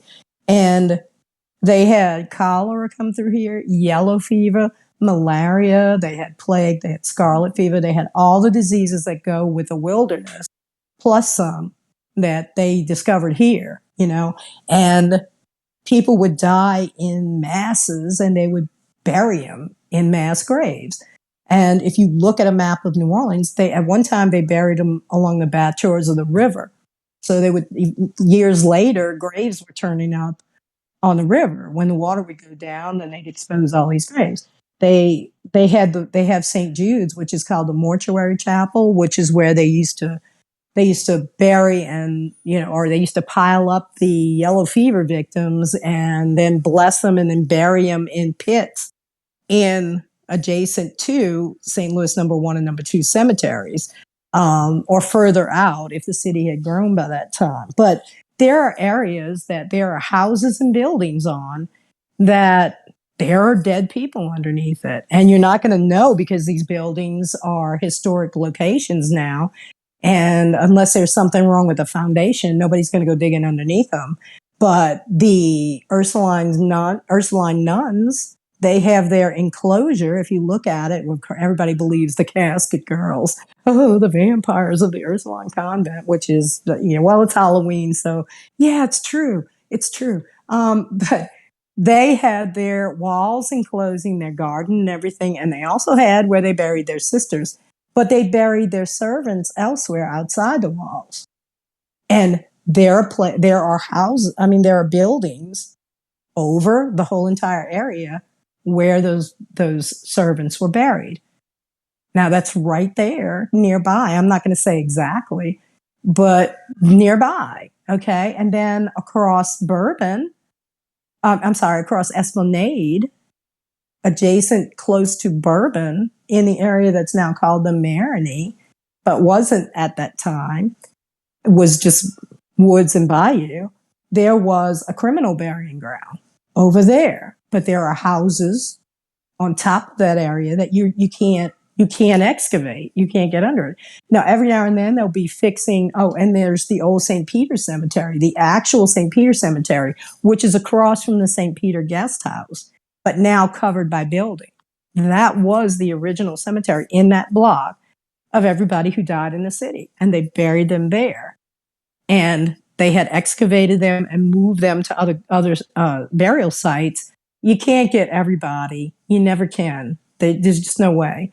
And then they built over it. I remember when we went to the cemeteries, and I don't remember which ones they were, because I'm not familiar with the New Orleans cemeteries too much. But I remember when we did go, I noticed that some of the tombs and graves were sunk into the ground, where you could just almost see like it was a grave, but you couldn't see the whole name of the person. Like it sunk. I think that was because I remember we went and we took pictures and all, and we visited St. Louis number 1, St. Louis number 2 that day that y'all were that we were all together, and we went and did that, and we also went to St. Roch, which is in a different area. And number 1 and St. Roch are more kept up, but in number 2. Now, Save Our Cemeteries, they always have efforts to like save things, but there's not much they can do. The tombs you're talking about are the oven vaults that form the outside walls of the cemetery that are literally like right on the street side. And I know what you're talking, because at the time, at least 2 levels of wall vaults or oven vaults were halfway under the ground when we were there taking pictures. Yeah. Right. So I know. Yeah, I remember, because I remember what you were talking about, and they were just some of the plates, the marble nameplates and everything were just leaning up against the wall where the graves were. But by now, that was like 20 years ago, maybe we're talking, and by now those have sunk more, and it's all to do with the water table. We have porous soil and very high water table. Swampland. It's just the highest spot, literally the French Quarter and New Orleans around the French Quarter is just the highest spot in the middle of a swamp. It was just the high spot, and that's where Bienville built. But everywhere else, they have to backfill and everything. Like in modern times, to build cemeteries, they have to bring in a lot of fill.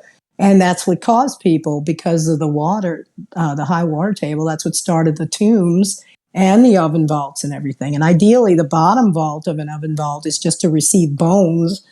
When the vaults above it get full, they would push those bones back into a receiving vault at the back of the wall and underneath the bottom tombs. But now that's all down in the ground in most of these old cemeteries. They're sinking, and there's really not anything they can do with it. And number 1 was the prestigious cemetery. It was where most of the old Creole families that founded the city had their tombs, and a lot of the dignitaries and mayors and some, and other from the French and Spanish regimes. But number 2 was built specifically for the slaves and the free people of color and the colored people that the Creoles wanted to bury with them in their family plots, but were not allowed to, because it was prohibited to bury blacks with whites at that time. And that persisted, importantly, until after the Civil War and into the beginning of the 1900s, because there's graves in there that people make pilgrimages to. And that's all I'm going to say. In number 2, this is how much the Creoles valued their slaves. They considered them part of the family. They really did. And those slaves that were attached to the Creole families had a lot of prestige themselves. They were given enormous freedom to go about the city, go down to the bamboulas at the Congo fields, go to church with their people. They had a lot of freedom just because they were attached to these families. And some of them, their kids were attached.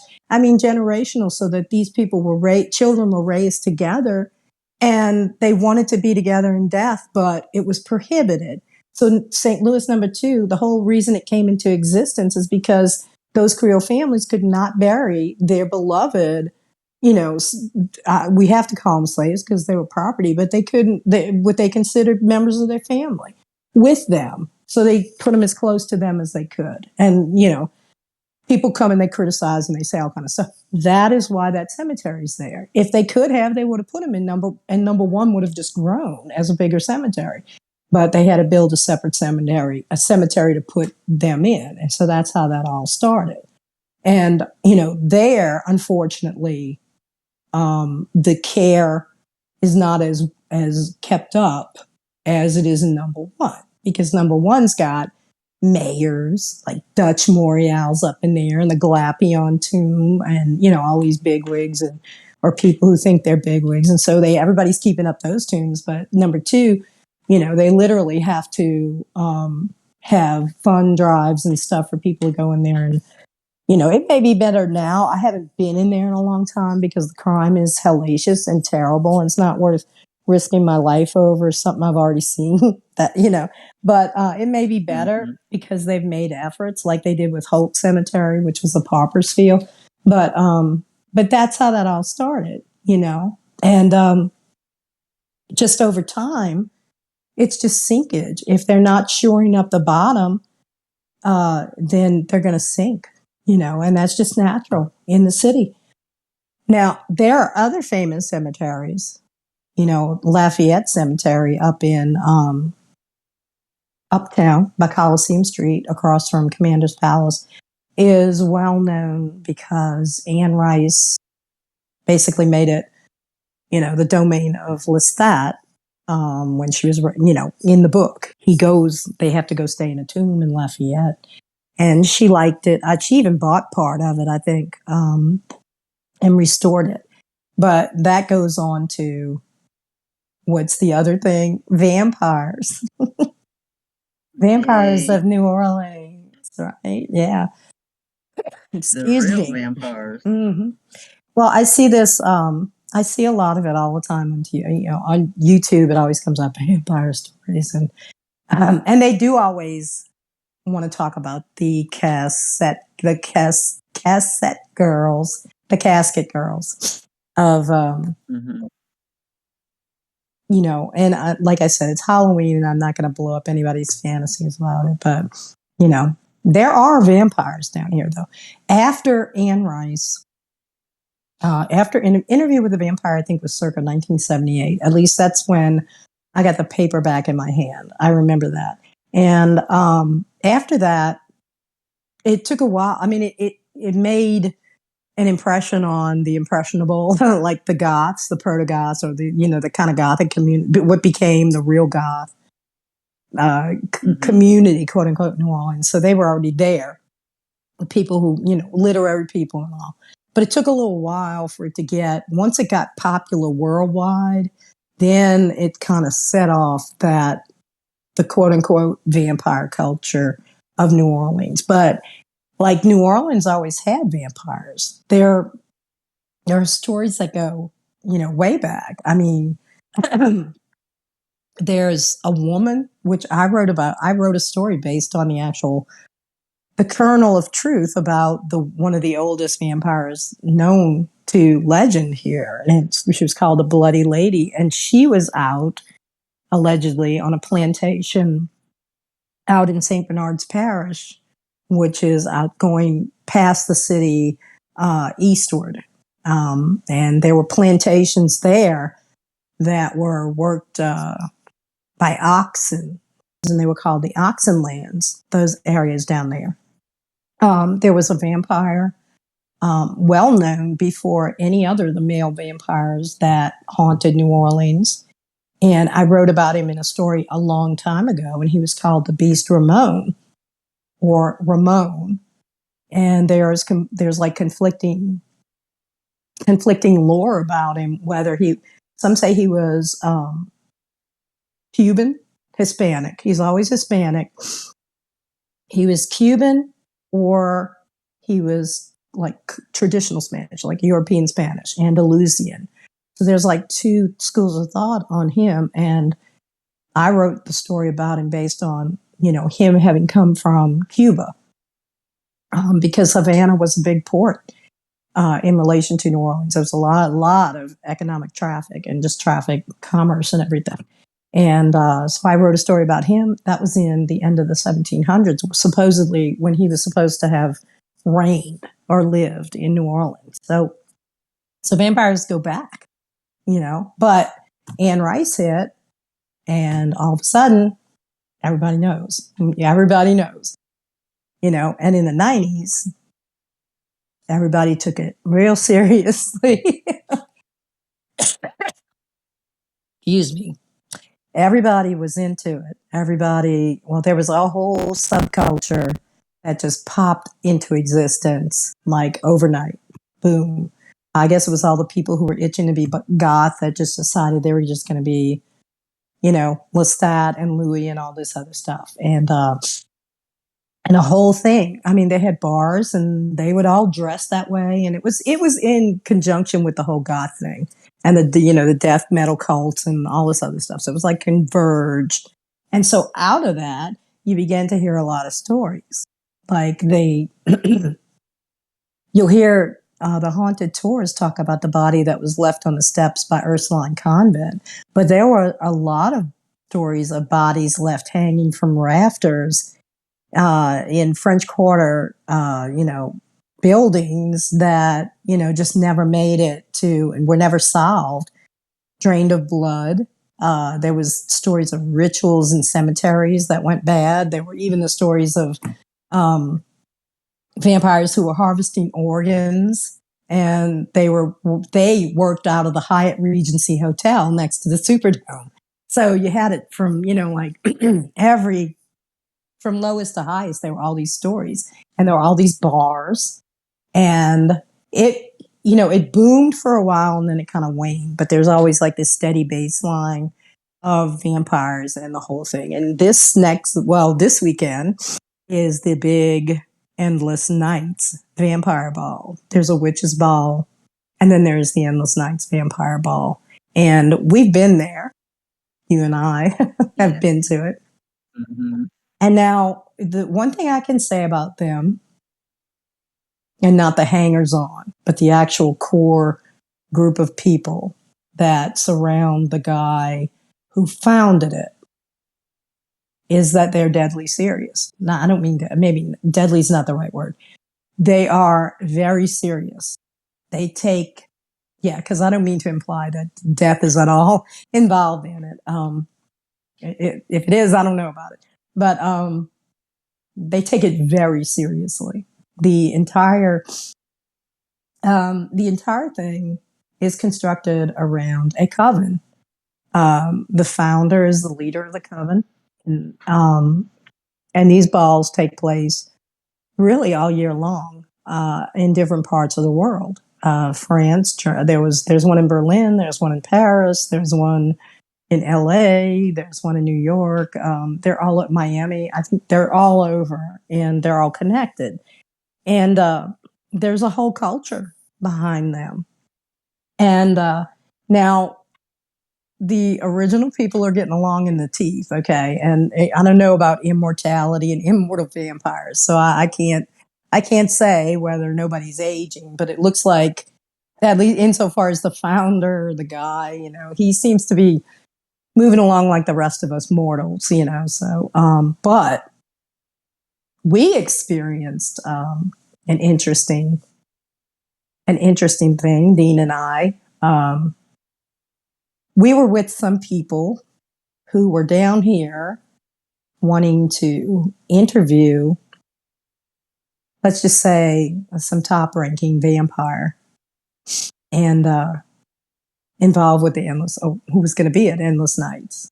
And so that's where we ended up, right? Yeah. I think we started the night at the Voodoo Festival. What's it called? Anba de Lo. That's what it is. Anba de Lo. It's a festival of waters or something. So we started there, and they joined us there. And then we all went to the Endless Nights at House of Blues, right? Yes. The person they were interviewing knew to be expecting them, that they were coming. And So you and I started following them around, following him around. And I knew who they were talking about, so I kind of knew what he looked like. But then they'd say, there he is, and he would be like at the end of the bar downstairs. So they'd walk the length of the bar, and it's like you see in movies, like there'd be people standing there and then the guy's gone. And we watched them go from downstairs to upstairs to downstairs again. He was at the end of the bar. At one point, we decided not to follow him because it was like, I'm not going to walk all over. We were like, no, we'll just stay here and watch you guys follow whoever this person is. Then, so when they saw him at the end of the bar, he wasn't there. And so we look around, you end up looking up because there's people upstairs in the gallery looking down. And there he was. He was in the gallery looking down. So they take the steps, they go up. And at this point, this guy's aware that they are trying to meet him, right? You remember? So yeah. We get up there. He's downstairs again. Not like he's teleporting back and forth. Yeah, and there are not a lot of secret hidden staircases in the House of Blues. There's not a lot of, access, and there's a lot of people going up and down. There's so many people in there. Mm-hmm. It'd take like 20 minutes just to get down the stairs. Yeah, because everybody was tromping down the stairs with go through all the crowds. Yeah, and they were all going up and down with their costumes and dragon stuff. I mean, dresses and stuff. So you'd have to give these women room. They take their time going up and down these steps, and but it wasn't. Yeah, and it wasn't like you couldn't keep your eye on the area though, because it's not that big of a building. And this guy managed to evade them to the point where you and I stopped following them around because I wasn't going back up and down. You and I and the girl they had with them stayed by the bar and said that go find him, because it was like, I'm not walking back up and down looking, after him, whatever. But he was, and this was back then much younger. The person that I'm talking about was younger, and with the whole idea of the coven, and they don't really. I'm talking about Endless Nights as an organization. They don't really hide the fact that there are events that are for, like, I guess you would say, initiated only, like people who are in the coven or in with, the inner circle or whatever. And that too was causing some problems, as I recall, because there was somebody was interested in a girl who was in the inner circle of the innermost inner circle. And I remember. Yeah, it was a big love thing going on. And it was implied that there was a girl with the girl that was of interest who was supposedly watching her, I guess, like for the innermost, the leader of the innermost, whatever. Like she was there to make sure that the girl got to where she was supposed to go. And she literally peeled away and left, and just left with, without, she said, I have to go be at whatever this was, So, what happened that night was the guy, I have heard from other, like just on TV, from other cities of people experiencing going to vampire bars, quote unquote, vampire bars, and having these same experiences with people in these bars, being followed home or following people and losing them. So what's going on? Mm-hmm. And we had a guest. What was his name? He was a vampire guy from New Orleans. What was his name? It's Balthazar. Yes. Balthazar. Is that it? Something like that. The Shanton Something. Balthazar. Yeah, yeah. It's hard to say, but yeah, we had him and he talked about all that too. Yeah, he did. So it's a lot more to it. You know, vampires of New Orleans, or vampirism in New Orleans. There's a lot more to it than a fad or a lifestyle or whatever. But there was a lot of that too. When it was big, when it was really big, there was a lot of affectation and people going just to dress up, and and a lot of these people were just losers in high school, or whatever, made fun of and all this. And so they finally found a niche and they decided to fit in. There was a lot of that going on. But through it all, there's consistently a core that continues to endure. And there are mysteries around it. I'm not going to say there are mysteries around people in it that, people repeat. And so who knows? Because a lot of people like that, like we're talking about, put out their own myths. They create their own things. But I know what we saw that night. I know what I saw. I didn't see the guy dematerialize and like vapor, but there would be enough of like people would move around him and then suddenly he was gone. But you should have been looking right at him. I mean, you were looking right at him, but then suddenly there he was upstairs. And then, like it would be like almost like a faceted, like people moving again and he was gone. He would use that like for cover. He was there. Right. He would use it for like cover I mean, you could, if he was using stairs, you'd see him, going up and down because like you said, there's no quick way around the costumes, the amount of people, the people are talking on the stairs. And, I mean, there's just no quick way. And it's not that big of a location. I mean, there is an exterior courtyard area and all that, but we were in.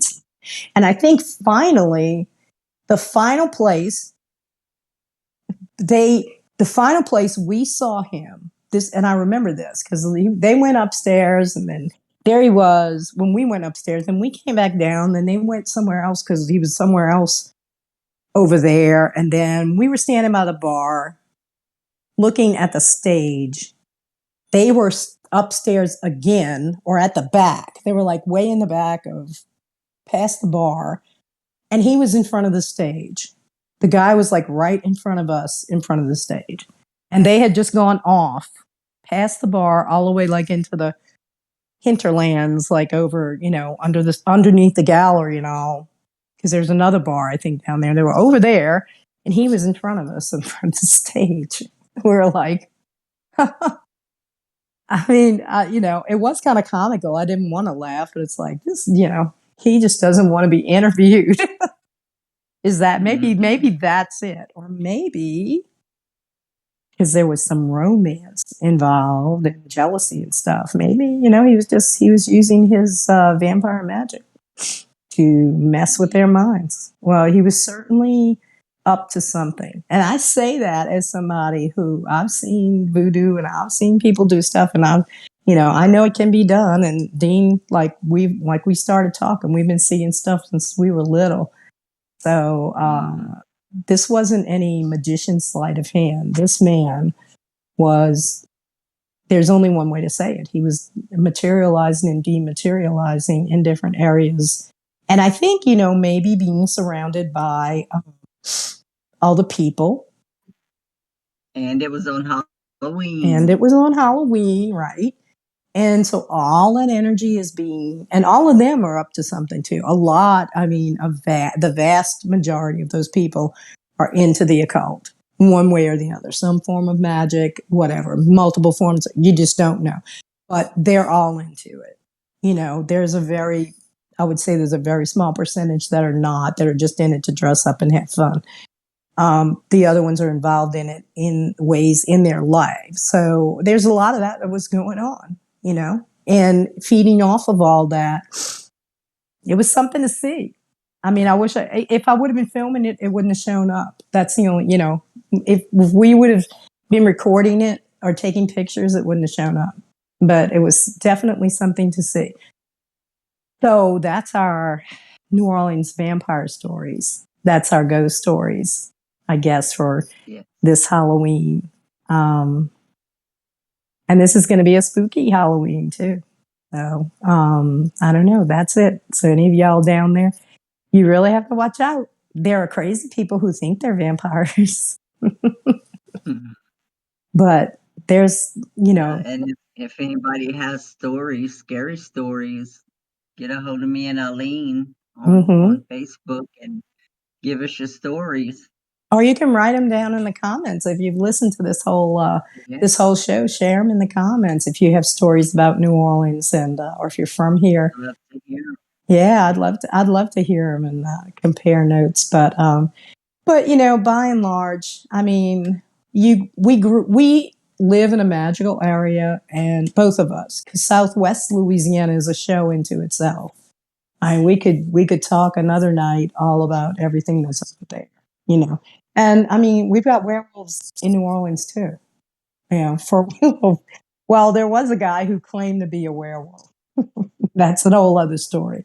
But he literally said that he turned into it. And usually you find that the people who are saying it, I'm on, and they're wearing the top hat and the typical Gary Oldman vampire glasses, the purple glass, no, I'm a werewolf every night or whatever, so yeah, all right. It's usually the people, what you really are looking for, or what you really should be aware of, is people like the guy that was followed all over the House of Blues but couldn't be caught. Because he didn't tell anybody about he's not, he didn't say, ha, you saw what I did to you? I did that to you 5 times. No, and I can guarantee in his life, he's not telling anybody, I can do this, but he does it. Now, how he's doing it, with the aid of what? I mean, that's a whole other story. It's a whole other show one day, talking about the occult and, what helps them to accomplish those things. But we watched it with our own eyes. And it's a real deal. So the city, yeah, it's haunted, definitely. So is where Bernadine lives, though. Lafayette, Abbeville, all those towns out there, the Louisiana swamp, that's a whole other animal. I think I'd rather be in New Orleans than lost in the swamp. And you're like, I drive by it every day. I don't care. Well, anyway, we hope that you guys have enjoyed this. We have our guests. We're going to have guests coming back next week. So on the next show, we have, I think, who have we got? I think we have Miss Paula Westbrook of Spars Paranormal and Ghosts, the Spirits of Beauvoir, which she hosts on the Gulf Coast. So yeah, Paula will be with us next week, post Halloween, and hopefully the next time you hear me, I won't sound like a goose. This flu will have left me, and I won't sound like a goose in a drum, but I hope it hasn't been that irritating. And anyway, I hope you've enjoyed us just talking about our scary stories. We're looking forward to another year of building the channel. So if you like what you've heard, please like and share and tell other people about it. And talk to us in the comments and tell us about your spooky experiences. Again, if you have somewhere that needs investigating, that information is in the description of every video that we have. And also, you might want to check out my books, which are on Amazon, but I won't shamelessly plug them. You can look in the description for that too. So that's it, Dean. Oh, yeah. Well, I hope you have a good Halloween.